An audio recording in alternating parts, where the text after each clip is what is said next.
안녕하세요. 분석하는 토랑이입니다.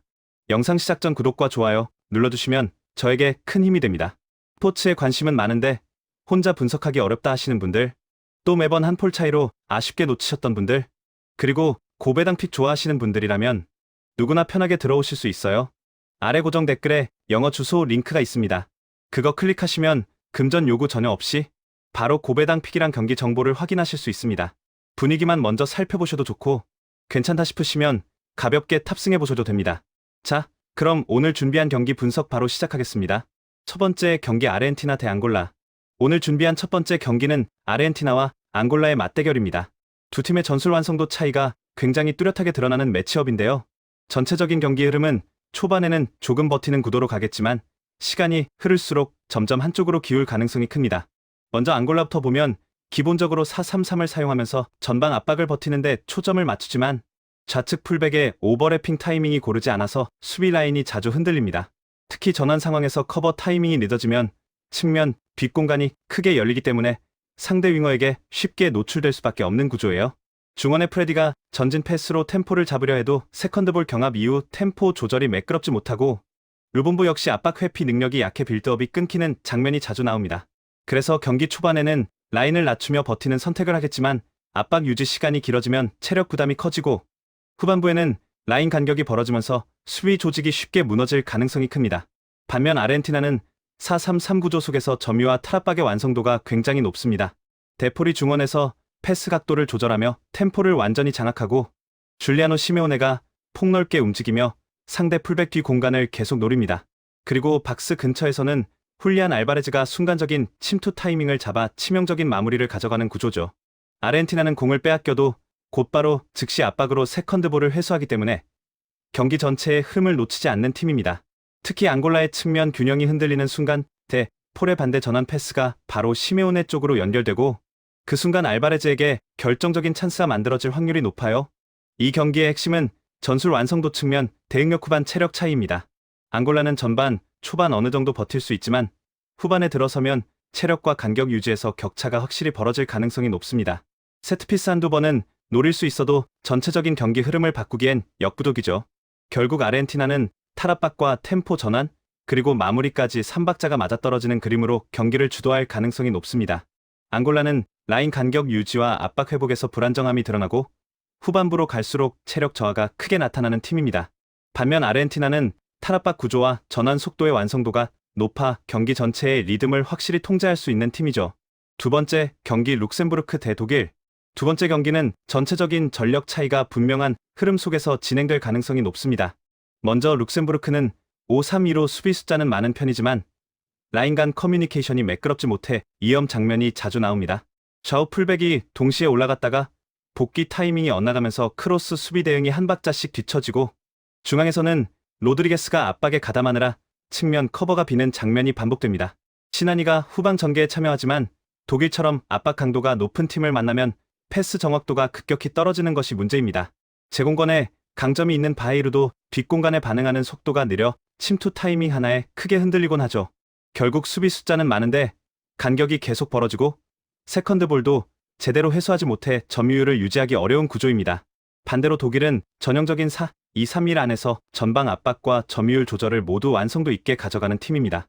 필크루그는 포스트 플레이 후 세컨드볼 연결이 워낙 깔끔하고 박스 안에서는 한 템포 빠른 마무리로 득점 기대치를 끌어올립니다. 측면에서는 아데에미가 폭발적인 스피드로 돌파한 뒤 인프런트 크로스를 올리며 상대 수비 간격을 한 번에 무너뜨리죠. 여기에 비르츠가 중원에서 템포를 놓치지 않고 전진 패스를 정교하게 찔러 넣어주면서 독일의 공격 템포는 끊기지 않습니다. 더블 볼란치도 점유와 압박 조율이 매우 안정적이라 후방 빌드업부터 공격 전환까지 전체 리듬이 매끄럽게 이어지는 편입니다. 이 경기의 핵심은 독일의 구조적 완성도와 룩셈부르크의 수비 간격 문제가 정면으로 맞붙는다는 점입니다. 독일은 하프라인 위에서 여유있게 템포를 유지하면서 측면을 넓혀놓고 순간적인 반대 전환으로 찬스를 만드는 스타일입니다. 반면 룩셈부르크는 하프 스페이스 커버가 느리고 크로스 수비 타이밍이 계속 흔들린다는 구조적 약점이 있어 이 전환 속도를 버티기 어렵습니다. 후반으로 갈수록 체력 차이가 벌어지는 것도 분명한 변수입니다. 독일은 중후반 들어 더 여유있게 템포를 조절하며 추가 득점을 노릴 가능성이 높고 반대로 룩셈부르크는 시간을 끌수록 집중력이 떨어지면서 실점 위험이 커지는 구도입니다. 결국 전체적인 경기 흐름은 독일이 일방적으로 주도할 가능성이 높아 보입니다. 점유율, 압박 완성도, 측면 전개, 세컨드볼 리커버리 모든 지표에서 독일이 확실히 우위에 있고, 특히 아데에미의 측면 돌파와 비르츠의 패스 타이밍이 제대로 맞아떨어지는 순간 골이 나올 확률이 매우 높습니다. 다득점 양상까지 충분히 기대할 수 있는 경기입니다. 세 번째 경기 폴란드 대 네덜란드. 세 번째 경기는 초반부터 압박 강도 싸움이 확실하게 드러날 경기입니다. 폴란드는 최근 3-5-2로 라인을 크게 끌어올리면서 중원 압박을 강화하는 기조를 유지하고 있지만 이 라인 높이가 곧바로 수비 간격 불균형으로 이어지고 있는 상황입니다. 수비형 미드필더가 커버해야 하는 구간이 지나치게 넓어지다 보니 하프 스페이스가 자꾸 열리고 이 라인 높이가 곧바로 수비 간격 불균형으로 이어지고 있는 상황입니다. 스비데르스키가 전방 압박에서 많은 활동량을 보여주지만 라인 간 간격이 벌어진 상태라 공수 전원이 뚝뚝 끊기고 피옹테크는 박스 안 마무리형이라 전개 다양성이 떨어지는 것도 약점입니다. 결국 중앙 빌드업이 계속 막히고 볼이 측면으로만 몰리면서 전개가 끊기는 흐름이 반복되는 팀입니다. 반면 네덜란드는 전형적인 4-3-3에서 구조적으로 매우 세밀한 압박과 탈압박을 보여주는 팀입니다. 특히 프랭키 데용이 하프라인 근처에서 볼을 잡는 순간 폴란드 중원의 간격을 정확하게 읽고 전진 패스를 투입하면서 경기의 리듬을 완전히 가져갑니다. 좌측에서는 각포가 하프 스페이스로 파고드는 움직임을 가져가고 데파이는 그 공간을 만들어주며 연계를 돕죠. 이 두 명의 움직임이 맞물리면 폴란드의 커버 방향이 흔들리기 시작하고 하프 스페이스가 열리면 네덜란드는 그 틈을 놓치지 않습니다. 점유율, 전진 속도, 압박 회수율 모두 네덜란드가 우위이기 때문에 경기 템포는 자연스럽게 네덜란드 쪽으로 흘러가게 됩니다. 이 경기는 압박 vs 탈압박, 이 단순한 구조 안에서 승부가 갈릴 가능성이 큽니다. 폴란드는 라인을 올려서 압박을 시도하지만 중원 커버 범위가 넓어지는 순간부터 약점이 바로 드러나고 네덜란드는 이를 대용해 패스 하나로 정밀하게 찌를 수 있는 팀입니다. 데파이가 내려와 연계를 만들고 각포가 타이밍을 맞춰 박스로 침투하는 장면이 반복되면 폴란드의 수비 간격은 금세 무너질 가능성이 큽니다. 후반으로 갈수록 폴란드의 전환 속도는 더 느려지고 하프 스페이스는 더 넓어질 것입니다. 물론 폴란드가 세트피스 한두 번으로 반격을 시도할 여지는 있지만 큰 흐름 자체는 네덜란드가 잡을 확률이 훨씬 높습니다.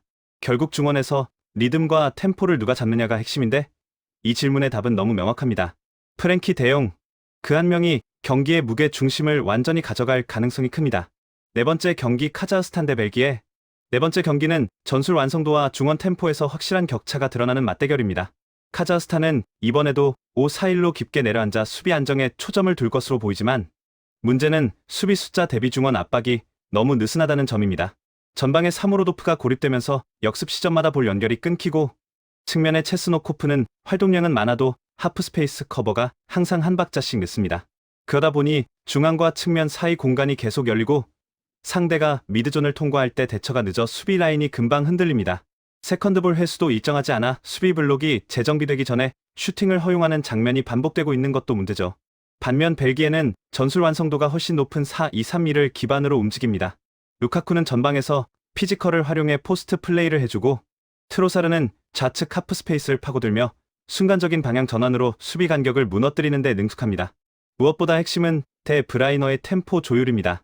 세컨드볼을 잡는 즉시 전진 패스를 뿌려주며 공격 템포를 끌어올리고 벨기에가 하프 스페이스 침투를 자연스럽게 만들어낼 수 있는 이유가 바로 데브라의 시야와 패스 타이밍입니다. 여기에 풀백의 오버래핑 타이밍도 정확해 좌우 폭을 넓게 쓰며 카자흐가 버티던 블록을 벌려놓습니다. 이 경기는 결국 하프 스페이스를 누가 지배하느냐가 핵심입니다. 카자흐스탄은 수비 블록은 내려앉아 있지만 라인 간 간격이 제대로 정리되지 않아 미드존이 비는 시간이 너무 길고 이 공간이 벨기에의 주요 공격 루트가 될 가능성이 높습니다. 트로사르가 이 공간을 집요하게 파고드는 순간 카자흐 수비는 재정비할 여유가 없고 루카쿠의 박스 안 제공권과 데 브라이너의 전진 패스가 결합되면 금방 유효 슈팅까지 이어질 흐름입니다. 후반으로 갈수록 벨기에의 템포는 올라가는데 반해 카자흐는 체력 부담이 커지기 때문에 라인 간격이 더 벌어지며 실점 위험이 높아질 가능성이 큽니다.